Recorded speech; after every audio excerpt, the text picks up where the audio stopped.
Salut tout le monde, j'espère que vous allez tous très très bien. Donc aujourd'hui on est vendredi, c'est le dernier jour de la semaine, hein, pour ceux qui ne travaillent pas le samedi.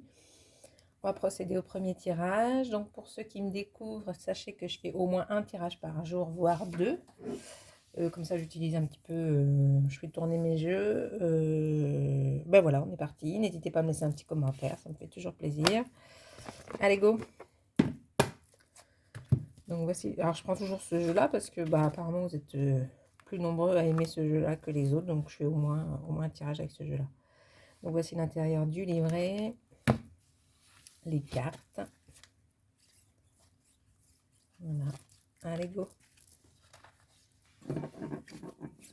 Donc c'est un tirage que je fais pour vous et pas pour moi. Il vous faut vous poser une question. Choisir l'une des trois cartes, il va falloir que je fasse mes numéros qu'on voit mieux quand même. Choisir l'une des trois cartes et puis j'espère que ça répondra à votre question.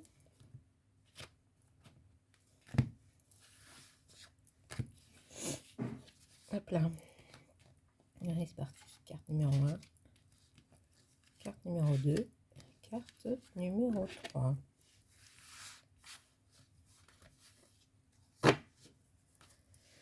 Zouf. Donc si c'est pas assez clair, alors je reprendrai une carte pour mettre par-dessus. Si ça me semble pas assez clair au niveau de la réponse, parce que des fois il y a des cartes d'ancrage. Je ne sais pas trop ce que ça veut dire. Voilà, allez, c'est parti. Le bateau, carte numéro 3. C'est qui va partir en voyage? Tous les numéros 1. Alors, voilà, c'est une carte de mouvement. Sa valeur temporelle s'exerce sur les mois à venir. Elle est donc dite rapide. Lorsqu'elle apparaît dans un tirage, elle peut signaler une période de déplacement, un voyage, des vacances, un break, un besoin d'évasion. Parfois mal entourée, cette carte peut aussi signaler que le consultant a besoin de prendre de la distance vis-à-vis d'une situation ou d'une relation. C'est aussi, dans certaines circonstances, la fuite en avant, le refus de prendre ses responsabilités. Aux côtés de l'âme positive, la carte du bateau indique l'arrivée d'un cycle d'exploitation, de découverte, de nouveaux horizons, d'un nouveau départ. On en remet une dessus, hein. Je ne sais pas ce que vous en pensez. De toute façon, vous ne pouvez pas me répondre, donc allez. Vous me direz ce que vous avez choisi numéro 1, si c'était judicieux d'en remettre une par-dessus ou pas.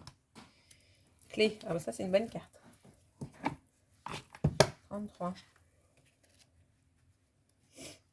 Alors, 33, 33. C'est une carte intéressante car lorsqu'elle apparaît dans un tirage, elle signale que le consultant va pouvoir ouvrir ou fermer une porte. Selon les cartes qui composent le jeu, elle représentera le début ou la fin d'un cycle. Sur le plan professionnel, au positif, elle indique que le consultant va s'ouvrir à d'autres possibilités. C'est la lame des opportunités, de la chance, de la résolution des problématiques, des solutions. Au négatif, elle symbolise un obstacle, une incapacité à avancer ou à franchir une étape. Elle peut aussi représenter la fermeture de certaines portes, les échecs. Sur le plan sentimental, pour un célibataire, elle annonce une période propice aux rencontres et donc à l'amour. Le consultant va franchir une étape clé de sa vie amoureuse. Pour un couple, elle peut symboliser un mariage, l'achat d'un bien immobilier, un projet à vie à deux. Au négatif, c'est l'impossibilité de vivre en amour. Parfois mal entourée, elle peut représenter les secrets, les choses cachées, les mystères, les blocages psychologiques ou physiques. Oui, c'était nul de mourir, je sais. C'est pas grave. Alors, carte numéro 2, 30. L'autre qui miaule là.